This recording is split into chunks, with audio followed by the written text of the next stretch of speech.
The rain hadn't stopped in 2 days. London felt heavier when you were broke. Every puddle, every light, every breath just reminded you how small you were. I wiped my guitar strings on a napkin and whispered, "Please don't break tonight." Another sad song? Nora asked from behind the counter, smirking as she poured coffee. "That's all I've got," I said, forcing a smile. She shook her head.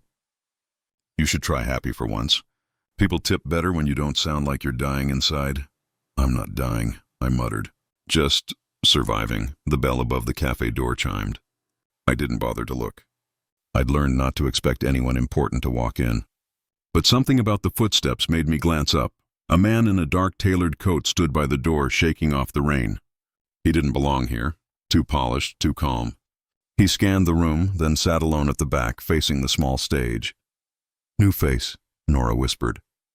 "Looks like he owns half the city." "Then maybe he'll buy me dinner," I joked. Tuning my guitar again, you wish, when my set began. The lights dimmed to that soft orange glow that made everything look like an old film. My fingers trembled as I strummed the first chord.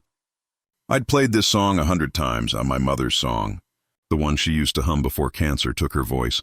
"If I could stay, I'd hold your hand through every dawn." The room quieted. Even the espresso machine seemed to listen. I closed my eyes, sang through the ache, and tried not to break mid-verse. When I opened them again, the man in the coat hadn't moved. His eyes were on me, not blinking, not smiling, just seeing. It was unsettling. Like he could hear the part of me I tried to hide. After the last chord faded, the applause came slow but warm. A few coins clinked in the tip jar. I bowed my head slightly and whispered, "Thanks, everyone." When I looked up, the man was gone. Just an empty cup on his table. I sighed, starting to pack up, when Nora approached with a folded note and a crisp $500 bill. "Don't scream," she said, sliding it over. "He left this." My throat tightened.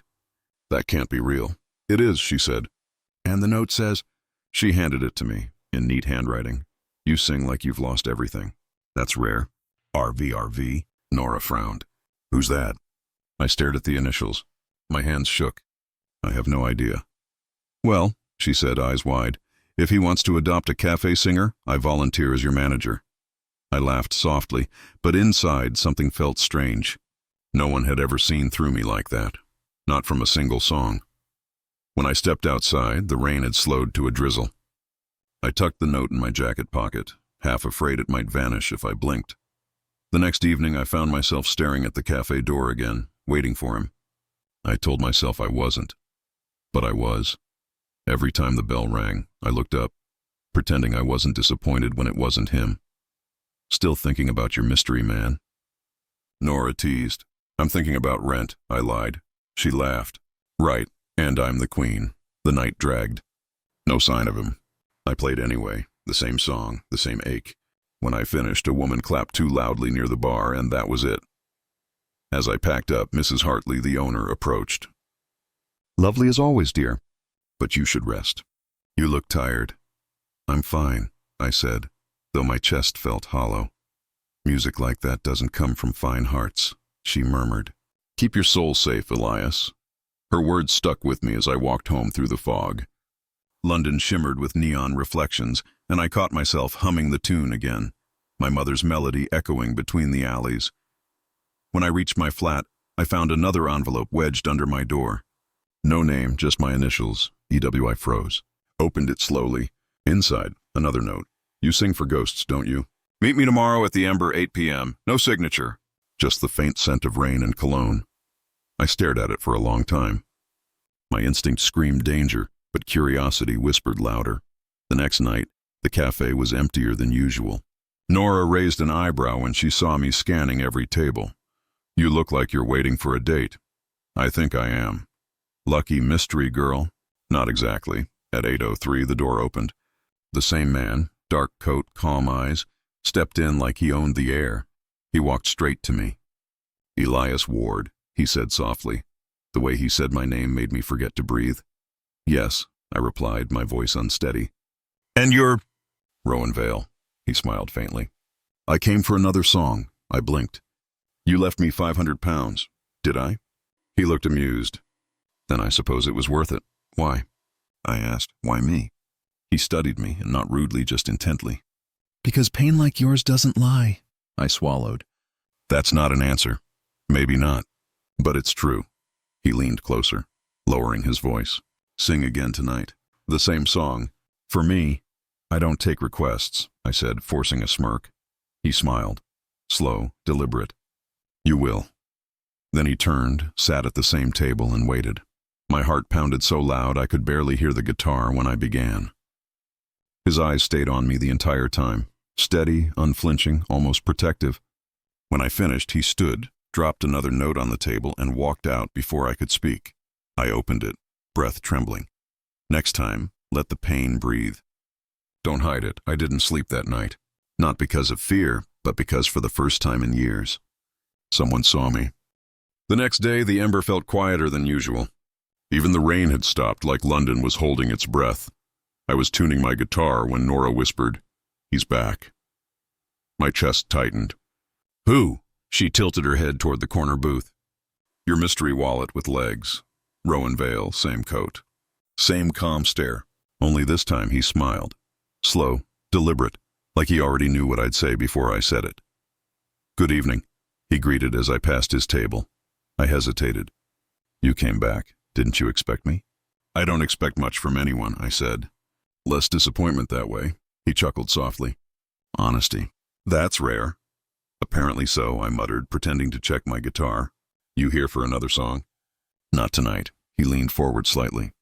"I'm here for a proposal." That made me look at him. "Proposal?" "Relax," he said.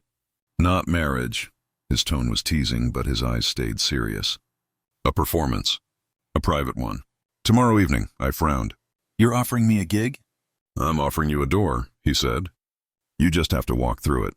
"That sounds like something a villain says before ruining your life," I replied. He smiled wider. "Depends on how you define ruin," Nora interrupted, walking by with her tray. "Sir, would you like a refill?" "No, thank you," Rowan said politely. Then his gaze returned to me. "What do you say, Elias?" I crossed my arms. "What's the catch?" "No catch. You'll sing, I'll pay, simple." I wanted to believe him. But nothing about Rowan Vale felt simple. "How much?"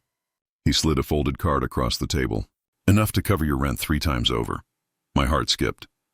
"You don't even know what my rent is." He leaned back. "I know enough." Nora gave me a look from behind the counter, the kind that said, "Don't be stupid." "I'll think about it," I said finally. He rose from his seat. "You've got till midnight." "But I'll be honest, Elias." He paused. "I don't hear pain like yours often. I don't intend to lose it." Then he left, just like that. Coat swaying, doorbell chiming behind him. I stood there long after he was gone. Nora approached, arms crossed. "So?" she said. "You gonna sell your soul for rent money?" I sighed. "It's one night, Nora." "Yeah, and one night's how all bad stories start." "You think he's dangerous?" "I think he's rich," she said flatly. "And rich men never look at us without wanting something." Her words hit harder than I wanted to admit. But desperation doesn't care about pride. I had 2 days left before eviction. At midnight, I texted the number on the card. "I'll do it." The reply came instantly. 8 p.m. Vale Tower, Kensington. Dress well. The next evening, I stood outside a skyscraper that made my entire street look like a forgotten memory. Vale Tower glowed gold under the city lights. "Bloody hell," I muttered, staring up. Inside, everything gleamed. Marble floors, glass walls, a chandelier that looked like falling stars. A woman in black approached. "Mr. Ward?" "Yes, Mr. Vale is expecting you." "This way." She led me into a hall buzzing with laughter, clinking glasses, and the kind of perfume that made your lungs ache. I froze when I saw the stage. Sleek, silver, and centered in front of a crowd dressed in luxury. "Just one song," the woman said softly. My palms were sweating. "One song, right." When I looked toward the front row, I saw him. Rowan. He wasn't watching anyone else. Just me. I began to play, my voice trembling at first, then steadying as the melody took over. Every line felt raw, stripped open, like I was confessing something I didn't understand. When the last note faded, the applause was polite but distracted. These people didn't care, but Rowan did. He was still watching, still unreadable. Afterward, he met me backstage. "Well done," he said. "Was that your idea of a small gig?" I asked, wiping sweat from my hands. He smiled faintly. You did beautifully. Where are we, really? My building, he said. Every brick, every floor. Including the Ember Café. I froze. You own the cafe? He nodded. You've been singing in my property for 2 years. My stomach twisted. So this wasn't random. No, he said. Nothing about you was random. Why me? I asked quietly. He looked away for the first time. You remind me of someone. Who? He didn't answer. Just handed me another envelope. For tonight, I took it reluctantly. You could have just told me you owned the place. I could have, he agreed. But I wanted to see if your voice was honest before your words were. That's creepy, I said. He laughed softly. Then I suppose honesty is uncomfortable. I stepped back. I don't want to be someone's project. You're not a project, he said. You're a story. What kind of story? One I intend to finish, he replied. Good night, Elias. When I returned to the cafe that night, Nora was wiping tables. She looked up. Well? I tossed the envelope on the counter. He owns this place. Her eyes widened. What? Rowan Vale, he owns the Ember. He's been watching me this whole time. See? She said. I told you. Rich men don't help for free. I sat down, rubbing my temples. He said I remind him of someone. Like he's searching for her through me. Nora frowned. That's messed up, Elias. Yeah, I said softly. But what if that's what I've been doing too? Singing for someone who's already gone? She didn't answer, and for the first time, I wasn't sure if Rowan was my savior or the storm I'd been running from. Elias, he's here again, Nora whispered as she wiped the counter. I glanced toward the corner booth. Rowan sat there, immaculate as always, a ghost wrapped in money and control. I sighed. What does he want this time? She smirked. You probably. Nora, I'm serious. Men like him don't buy cappuccinos. They buy people. Before I could reply, Rowan raised his hand slightly, beckoning me over. His eyes carried that calm intensity, like he already owned the air between us. I walked toward him, my heart unsteady. You're avoiding me, he said smoothly. I've been busy, I muttered. Busy turning down opportunities I arranged for you. I froze. What? He smiled faintly. The Soho event. You refused. Why? I don't want to sing for people who don't listen, I said. I sing for meaning, not money. He leaned back, amused. You're poor, Elias. Meaning doesn't pay rent. His words stung more than I wanted to admit. I never asked you to pay my rent, I said sharply, but I did anyway. You didn't notice? My stomach turned. What are you talking about? He slid a small envelope across the table. My name was on it. E. Ward, apartment 12B. Inside, a new lease. Paid for a year. His signature on the bottom. You had no right. I have every right, he interrupted softly. I bought this cafe. You work on my stage now. My breath caught. You what? He stood towering, his voice low and possessive. You sing here because I allow it. Because I want to? I laughed bitterly. That's insane. You can't just, I can. And I did. I felt Nora's eyes on me from behind the counter. She looked ready to throw something at him. Rowan, I don't want this. I don't want you buying pieces of my life. He tilted his head. You think I'm controlling you? I'm giving you wings. You're building me a cage, I said. For a moment he looked almost hurt. You think I don't see your worth, Elias? You have no idea how much I've... Enough, I cut him off. Stop pretending this is kindness. His tone hardened. You'd still be drowning without me. Maybe. But at least it would be my ocean. He didn't reply. He simply stared, then left without another word. When the door closed, Nora came over furious. He bought this place? Are you serious? I nodded weakly. She slammed her rag down. Then I quit. I'm not working for some control freak. Nora, please. No, Elias, he's using you. I've seen this before. Power looks like love until it locks the door. That night I couldn't sleep. My phone kept buzzing. Missed calls, texts. All from Rowan. Rowan, don't ignore me. Rowan, I need to explain. Rowan, come to my office tomorrow. I threw the phone aside and tried to breathe, but guilt twisted inside me. Part of me still wanted to understand him, and that terrified me. The next evening I went to his office. The place smelled of cedar and ambition. He looked up from his desk, eyes tired, voice calm. You came. I needed to end this, I said. He leaned forward. And what? The thing that's making you known? The person making it happen? I shook my head. You're not helping me. You're rewriting me. He sighed. You think I want control, but I just want to keep you safe. From what? From the world. From the people who'll destroy what makes you real. I laughed bitterly. You mean people like you? He flinched. You don't understand what I've lost. Then don't make me your replacement. For a second, silence filled the room.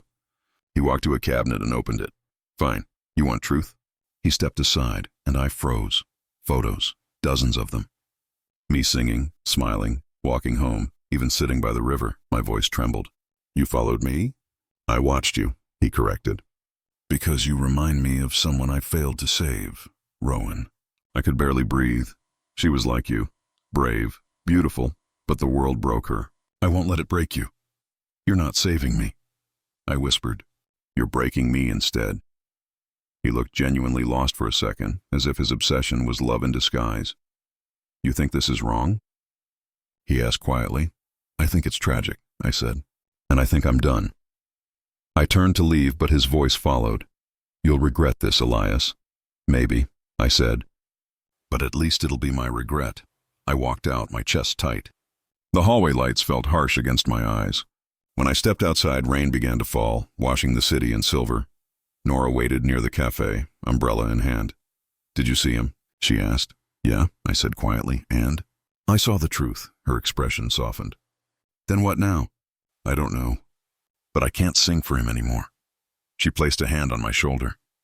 Then sing for yourself. That's who you were before he found you. I nodded slowly.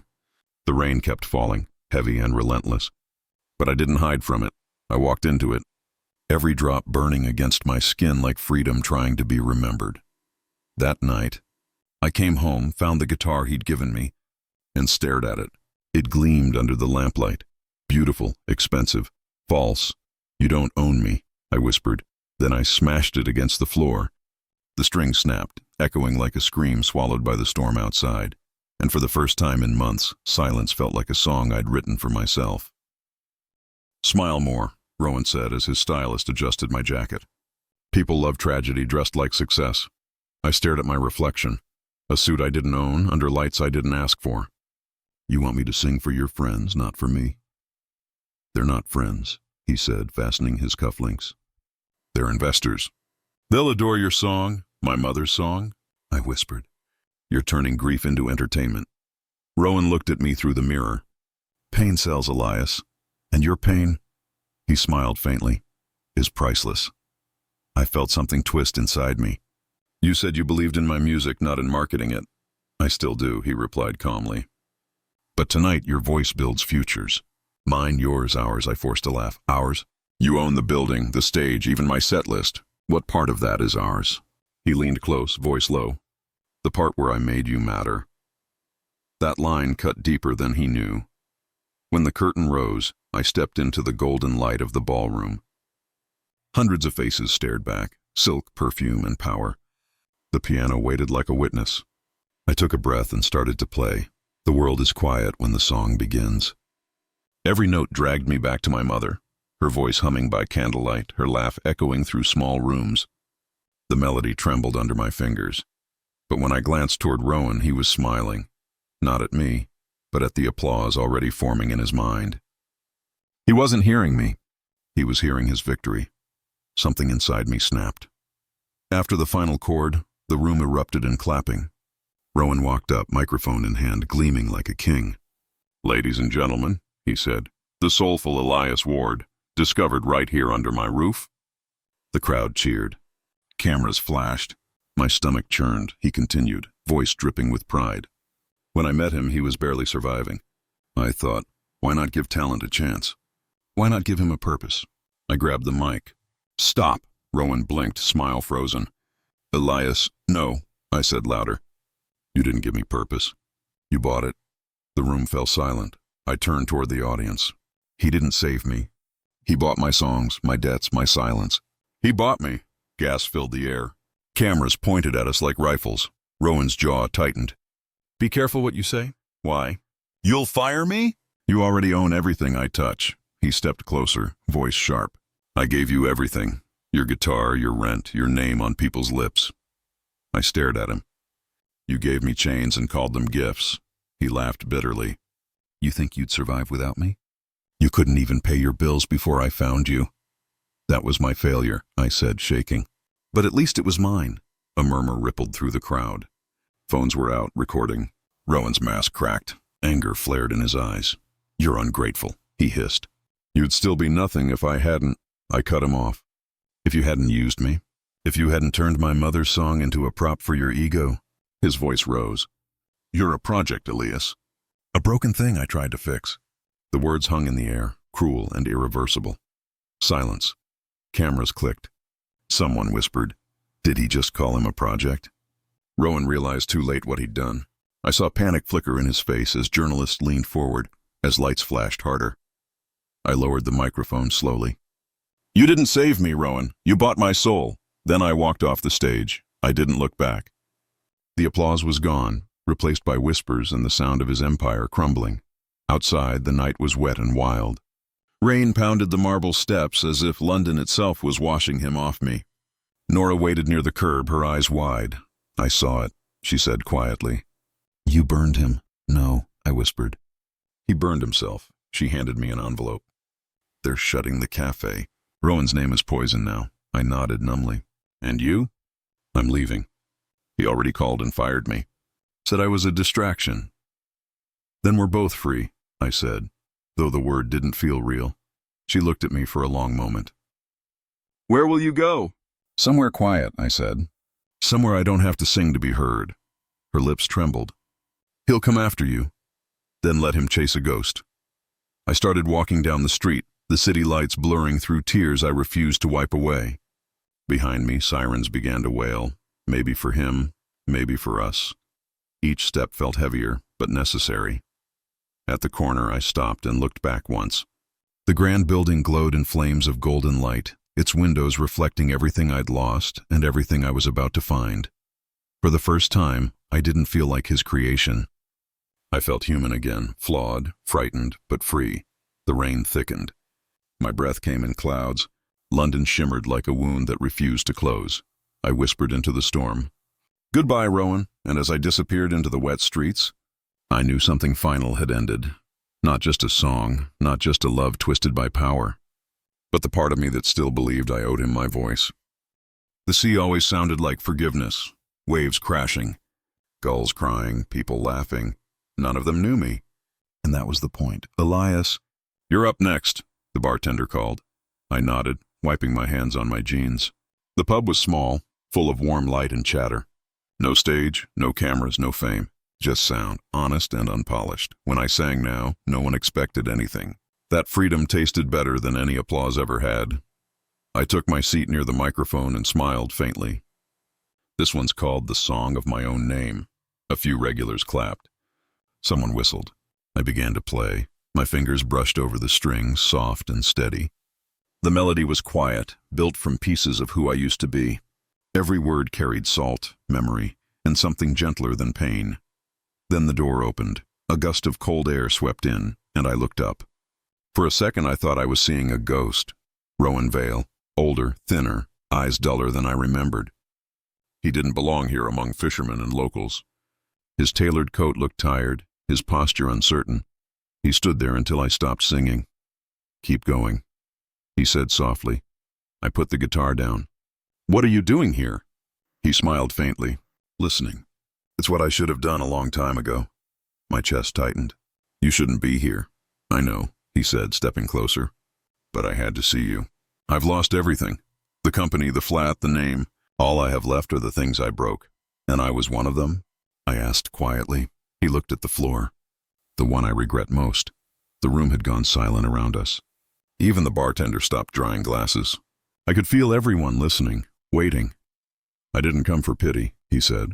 I came to tell you I'm sorry. I stared at him. The man who once owned everything, now trembling before me. You made me hate my own voice, Rowan. Do you know what that feels like? He nodded. Yes, I hear it every night when I try to sleep. The silence doesn't forgive me. For a moment I wanted to scream at him. Then I realized I didn't feel anger anymore. Just distance. You taught me something, I said finally. You taught me that ownership and love can't exist together. He blinked, tears gathering. I wanted to protect you. No, I said. You wanted to keep me. Rowan let out a shaky breath. I deserved that. I leaned back, watching him, not as a villain, not as a lover, but as a man undone by his own hunger. What happened to you? Scandal, bankruptcy, betrayal, he said with a hollow laugh. Turns out I built my empire on other people's songs. And now? He looked around the room. Now I walk, I listen. I try to remember who I was before I wanted everything. The bartender cleared his throat gently. You okay, Eli? Yeah, I said, nodding. I am. Rowan hesitated at the door. You won't forgive me, will you? I already did, I said softly. Just not for you, for me. He swallowed hard. Then I'll go. Rowan, I called as he turned. You once told me pain sells. You were right. But peace doesn't. He smiled, a real fragile smile. Maybe that's why it's worth more. Then he left. No drama, no spotlight. Just footsteps fading into the sound of the sea.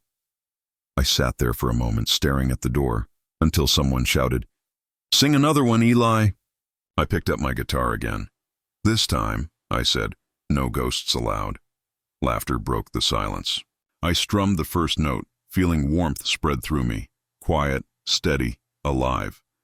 My voice rose over the hum of waves and whispers. It wasn't perfect, but it was mine. As I sang, I realized I wasn't performing anymore. I was living. Every lyric, every breath was proof that I'd survived the fire and found my own rhythm again. When the last note faded, the crowd clapped softly, not like fans, but like witnesses. Outside, through the window, the sun dipped low over the horizon, staining the water gold. I smiled, whispering to myself, I used to sing for survival. Now I sing to live. And for the first time, that felt like enough.